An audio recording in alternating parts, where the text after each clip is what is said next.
ದೇಶದಲ್ಲಿ ಎಥನಾಲ್ ಬಳಕೆ ಬಗ್ಗೆ ಚರ್ಚೆ ನಡೀತಾ ಇರುವ ಮಧ್ಯೆ ಉತ್ತರಾಖಂಡದ ಅಲ್ಮೋರಾದಲ್ಲಿ ಯುವ ನವೋದ್ಯಮಿಯೊಬ್ಬರು ಹಾರುವ ಕಾರನ್ನು ಅಭಿವೃದ್ಧಿಪಡಿಸಿ ಹೊಸ ಸಂಚಲನ ಸೃಷ್ಟಿಸಿದ್ದಾರೆ.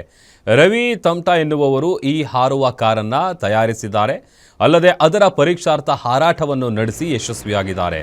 ಜಗೇಶ್ವರ್ ಧಾಮ್ ಸಮೀಪದ ಈ ಕಾಫ್ಲಿಕಾನ್ ಗ್ರಾಮದ ರವಿ ತಮ್ಟಾ ಅವರು ತಮ್ಮ ಹಫಿಡಾ ಸ್ಕೈ ಪ್ರೈವೇಟ್ ಲಿಮಿಟೆಡ್ ಎಂಬ ಸ್ಟಾರ್ಟಪ್ ಮೂಲಕ ಹಫಿಡಾ ಸ್ಕೈನೆಕ್ಸ್ ಎಂಬ ವೈಯಕ್ತಿಕ ಬಳಕೆಗೆ ಅನುಕೂಲವಾಗುವಂತಹ ಈ ವಿದ್ಯುತ್ ಚಾಲಿತ ಹಾರುವ ವಾಹನವನ್ನು ಅಭಿವೃದ್ಧಿಪಡಿಸಿದ್ದಾರೆ.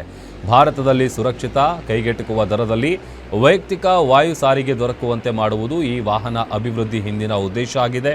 ಸದ್ಯ ಕಾರ್ ಮೇಲಕ್ಕೆ ಹಾರಿ ಗಾಳಿಯಲ್ಲಿ ತೇಲ್ತಾ ಇರುವಂಥ ದೃಶ್ಯಗಳು ಸೋಷಿಯಲ್ ಮೀಡಿಯಾಗಳಲ್ಲಿ ಸಿಕ್ಕಾಪಟ್ಟೆ ವೈರಲ್ ಆಗ್ತಾ ಇದೆ. ಅಷ್ಟೇ ಅಲ್ಲದೆ ರವಿ ತಮ್ಟಾ ಅವರ ಆವಿಷ್ಕಾರವನ್ನು ಬಿಜೆಪಿ ಕೊಂಡಾಡಿದೆ.